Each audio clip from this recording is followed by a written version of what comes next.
Ahmedabad crime બ્રાન્ચમાં ફરજ બજાવતા હેડ કોન્સ્ટેબલ નરેશભાઈનું હાર્ટ એટેકથી મોત થતાં પોલીસ બેડામાં શોકની લાગણી છવાઈ ગઈ છે।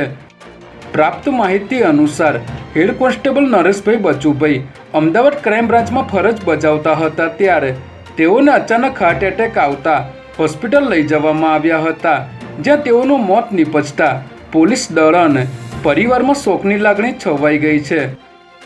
નોંધનીય છે કે તાજેતરમાં જ ગોમતીપુર હેડક્વાર્ટરમાં પરેડ દરમિયાન પોલીસ કોન્સ્ટેબલ અર્જુનસિંહ અને ડીજી ઓફિસમાં ફરજ બજાવતા પોલીસ ઇન્સ્પેક્ટર RL ખરાડીનું હાર્ટ એટેકથી નિધન થયું હતું।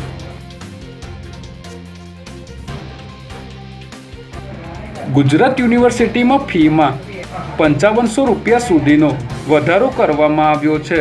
જેને લઈને NSUI દ્વારા વિરોધ કરવામાં આવ્યો હતો, જેમાં NSUI દ્વારા ગુજરાત યુનિવર્સિટીથી ચાલીને કુલપતિના ઘર સુધી પહોંચી તેમના ઘરનો ઘેરાવ કરવાનો હતો, પરંતુ તે અગાઉ જ પોલીસે NSUIના કાર્યકરોની ટીંગાટોળી કરીને અટકાયત કરી હતી। આ કાર્યક્રમના પગલે sector 1 JCP, zone 1 DCP, ACP તેમજ PI સહિતનો કાફલો મોટી સંખ્યામાં અહીં પહોંચ્યો હતો અને કુલપતિના બંગલે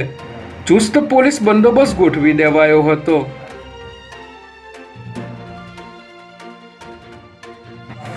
રાજ્યના શહેરી વિસ્તારોમાં અને હાઈવે પર દ્વિચક્રી વાહનો પર હેલ્મેટ ફરજિયાત પહેરવા માટે ફરી ગૃહ વિભાગે કવાયત શરૂ કરી છે, જેમાં રાજ્યના પોલીસ વડા વિકાસ સહાયે પરિપત્રમાં જણાવ્યું છે કે રાજ્યમાં છેલ્લા 2 વર્ષ દરમિયાન માર્ગ પર અકસ્માત થવાના કારણે વર્ષ 2023માં કુલ 7854 જ્યારે વર્ષ 2024માં કુલ 7542 લોકોના મોત નિપજ્યા હતા, જેમાં 35% જેટલા લોકોના મોત હેલ્મેટ ન પહેરવાના કારણે થયા હતા, જેથી આ પરિપત્ર કરીને હેલ્મેટની અમલવારી અંગે કરેલી કામગીરીની વિગતો દર સોમવારે રજૂ કરવા પણ સૂચનાઓ આપવામાં આવી છે।